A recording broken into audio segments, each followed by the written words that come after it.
Time for a look at developing stories. Let's bring in Kevin Green, senior markets correspondent here on Schwab Network.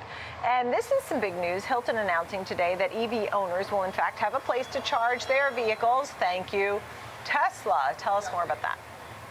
Yeah, definitely. And actually, Hilton already has around 1,148 U.S. Hilton or Tesla chargers, if you will, and they are going to expand that. They did announce today that they're going to expand that to over 20,000 Tesla universal wall chargers here at around 2,000 properties. And this is just a way for them to be able to obviously cater to their customers, but also acknowledging the fact that the EV revolution is starting to take hold here. Now, the specific locations are not identified at this point in time, but you should suspect that we will probably see a pretty significant focus when it comes to California, Texas, and some of the other markets that have seen a really big boom when it comes to the EV charging, the EV market in itself here. So right now we are seeing the shares for both companies down on the session, but we are seeing a lot of volatility in the equity market as a whole. But I would be very curious to see if we see other competitors for Hilton taking the same type of steps here. And this is, once again, one of the areas of Tesla that continues to grow at a rapid pace. Actually, it's the fastest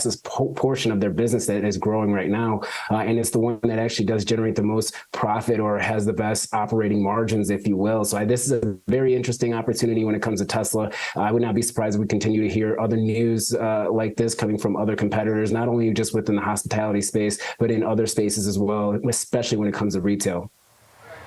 Yeah, understood. All right, making it more and more available to folks. Keep growing on those chargers. Kevin Green, thank you. Senior markets correspondent. Appreciate it.